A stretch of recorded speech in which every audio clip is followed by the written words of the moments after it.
जालौन में लोकसभा सामान्य निर्वाचन 2024 के 5वें चरण में जालौन, गरौठा, भोगनीपुर लोकसभा निर्वाचन क्षेत्रों के लिए नामांकन के चौथे दिन जिला निर्वाचन अधिकारी राजेश कुमार पांडे के समक्ष 4 प्रत्याशियों ने नामांकन किया, जबकि राष्ट्रवादी भारत पार्टी के प्रत्याशी ने 1 सीट प्राप्त किया। बता दें कि जनपद में 5वें चरण की जालौन, गरौठा, भोगनीपुर लोकसभा निर्वाचन क्षेत्र के लिए भारतीय जनता पार्टी के नियुक्त पदाधिकारी विजय चौधरी ने 1 सीट, समाजवादी पार्टी के प्रत्याशी नारायण दास अहिरवार ने 1 सीट, बहुजन समाज पार्टी के प्रत्याशी सुरेश चंद्र गौतम ने 1 सीट, अल हिंद पार्टी के प्रत्याशी ने 2 सीट में नामांकन पत्र दाखिल किया। वहीं राष्ट्रवादी भारत पार्टी के प्रत्याशी ब्रज बिहारी ने 1 सीट प्राप्त किया। वहीं इंडिया गठबंधन के प्रत्याशी नारायण दास अहिरवार ने पहला नामांकन पत्र दाखिल करने के बाद पत्रकारों से बात करते हुए क्षेत्र की प्रमुख समस्याओं को दूर करने के वादे के साथ जनता के बीच जाने की बात कही। जनपद में किसानों की सिंचाई की प्रमुख समस्या को दूर करने की बात कही। लोकसभा क्षेत्र में युवाओं को रोजगार व शिक्षा का स्तर सुधारने के लिए नए स्कूल खुलवाने की बात कही। सपा ने काल्पी विधायक विनोद चतुर्वेदी के नामांकन में शामिल न होने को लेकर उन्होंने कोई बड़ी टिप्पणी न देकर सदा हुआ जवाब दिया। भाजपा सांसद व वर्तमान प्रत्याशी भानु प्रताप वर्मा को लेकर वह वार्ता में हमलावर दिखे। भाजपा सांसद भानु प्रताप वर्मा पर उन्होंने जनता के बीच न जाने का आरोप लगाया। उन्होंने कहा, भाजपा सांसद को नहीं पहचानती है क्षेत्र की जनता, क्योंकि वह नहीं जाते हैं जनता के बीच।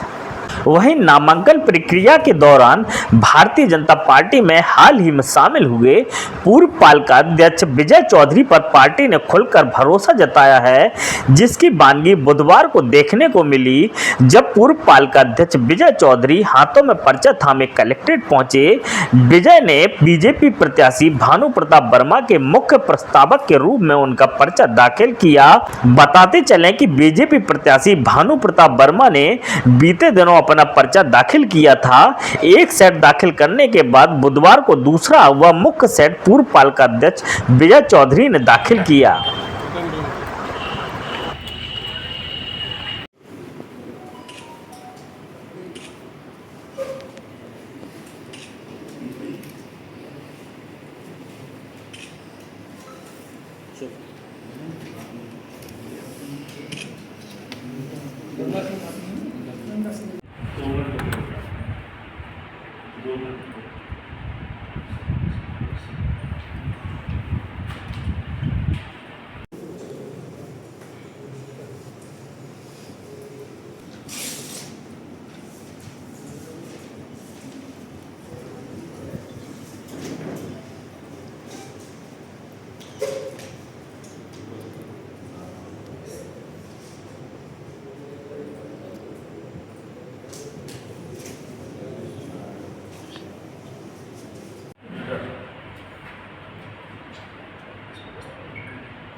एक ही का निराकरण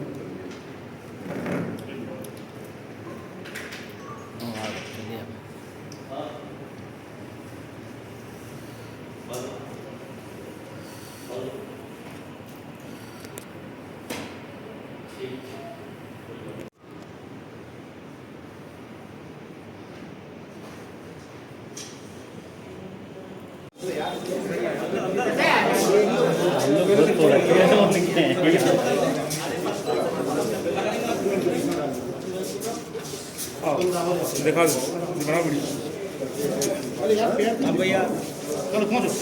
किया है, क्या मुद्दे लेकर जनता के बीच जाएंगे?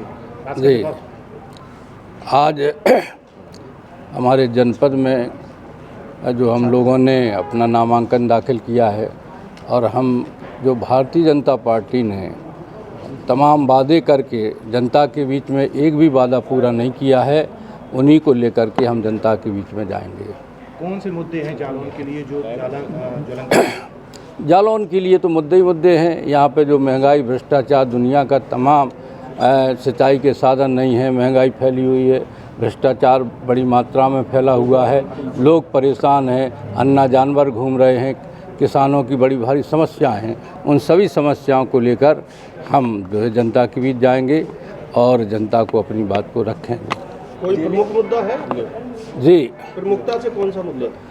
क्योंकि अगर हमारी इंडिया गठबंधन की सरकार आती है तो हम लोग चाहेंगे कि ये बुंदेलखंड का जो पिछड़ा इलाका है, यहाँ पे खेती की, सिंचाई की समस्या है, नौजवानों को बाहर पढ़ने जाना पड़ता है, अच्छे स्कूल भी नहीं हैं, तो हम लोग चाहेंगे कि अच्छे स्कूल खुल जाएं, सिंचाई के साधन हो जाए और मज़दूरों के लिए कोई ऐसा साधन बन जाए जिससे वे बाहर ना जाना पड़े और अपने जनपद में ही रह करके उन्हें मजदूरी मिले। आप आज से यहाँ एक विधायक हैं, वो आपके नामांकन में नहीं आए, क्या माना जा रहा है कि वो पार्टी से क्या अलग हो गए हैं?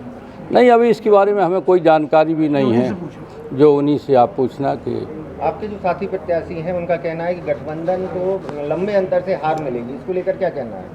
अब ये तो जनता के बीच में हम जा रहे हैं, उन्हें भी पता होगा, हमें भी पता होगा कि कौन लंबे अंतर से जीतेगा और कौन लंबे अंतर से हारेगा। ये तो जनता का अपना रूप। जनता आपको क्यों वोट दे? आपके सामने 5 बार के सांसद हैं, तो जी, ऐसे क्या मुद्दे रहेंगे जो जनता आपको वोट करे?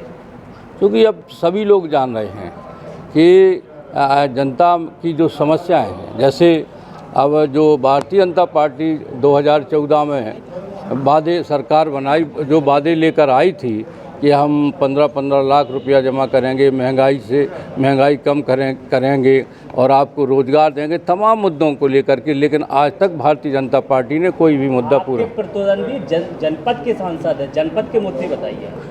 तो यही तो जनपद के मुद्दे थे कि हम जनता के बीच में जाएंगे, उनके सुख दुख में शामिल होंगे, जहां जो जनता की समस्याएं उनको हल करेंगे, लेकिन आज तक कभी भी वो जनता के बीच में नहीं गए हैं और जनता उन्हें, सही बात तो यह है कि जनता उन्हें जानती भी नहीं है कि कौन हमारा सांसद है। देखिए, मुद्दे तो गठबंधन के सभी जो इंडिया गठबंधन के नेता हैं वो तो राष्ट्रीय मुद्दों पर अपनी बात कर रहे हैं, लोगों के बीच में जा रहे हैं। मुख्य रूप से जो मुद्दा बेरोजगारी का है और महंगाई इतनी चरम पर पहुंच गई है कि आज मेरे ख्याल से 10 ग्राम सोना 80,000 के लगभग पहुंच गया है और तमाम चीज़ें। ये क्यों महंगाई हुई है ये भी तो हम आपको बता दें कि जिन कंपनियों से, संस्थानों से ये चुनावी चंदा लिया गया है उनको छूट दी गई है कि लूटो, जितने अपने दाम बढ़ाओ, अपने उत्पाद के उतना वसूल करो। एक विधायक हैं सपा से यहाँ पे, वो नहीं पहुँचे हैं। इसके अलावा रायबरेली और अमेठी की बात करें तो वहाँ की सीट जो अभी गठबंधन ने फाइनल नहीं की है, क्या लगता है आपको? नहीं, विधायक नहीं पहुँचे हैं भाई, सपा के विधायक अब वो है कि नहीं है ये तो मैं नहीं कह सकता हूँ, ये तो स्पीकर जाने या पार्टी के राष्ट्रीय अध्यक्ष जाने कि वो विधायक सपा के हैं कि नहीं है, हमें पता नहीं है।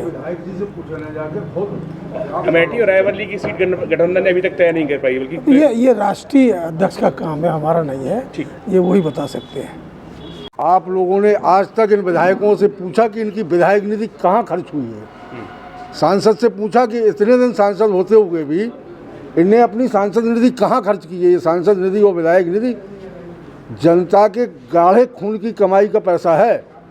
किसानों में खर्च करना चाहिए था, यहाँ के लोगों में खर्च करना चाहिए था। आप लोग नहीं पूछते। ये आप भी विधायक रहे, मंत्री भी रहे। मैंने पूरे 5 साल की विधायक निधि से ट्यूबवेल लगवाए हैं, आप जाके देख लीजिए।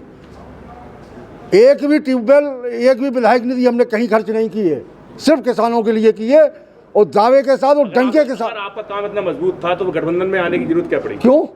ये तो हमारे विचारधारा है ना।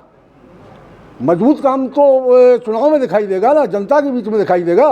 कई सीटें ऐसी हैं जिनमें अभी तक जो है वो फाइनल नहीं कर पाए, अमेठी हो चाहे रायबरेली हो। ये राष्ट्रीय अध्यक्ष जी का विषय है और पार्टी का विषय। यहाँ के विषय के बारे में पूछो ना, यहाँ जनपद के पत्रकार हो, हम जनपद के नेता हैं। क्या कारण रहा कि जनता ने आप लोगों को नकार दिया? कहाँ नकार दिया है? 2009 के बाद कहाँ नकार दिया है भाई? 2009 अब ये तो जालसाजी है, जालसाजी में हम लोग हार रहे हैं। जनता जो है बड़ी भोली भाली है, पिछले चुनावों में ठग गई है, अब की बात ठगने वाली नहीं है। आप भी बीजेपी में रहे हैं, फिर जी। उसके बाद आप यहाँ सभा में आए हैं। हाँ, बीजेपी में जिलाध्यक्ष रहा हूँ, ऐसे नहीं रहा हूँ। जो विचारधारा है, हमारी विचारधारा नहीं बनी, हम समाजवादी पार्टी में। तो क्या आगे भी बीजेपी में और जो आप आज क्वेश्चन पाल साहब से कर रहे थे कि आपका विधायक यहाँ नहीं आया, आप उनके घर पे गए पूछने के आप किसके नामांकन में जा रहे हो?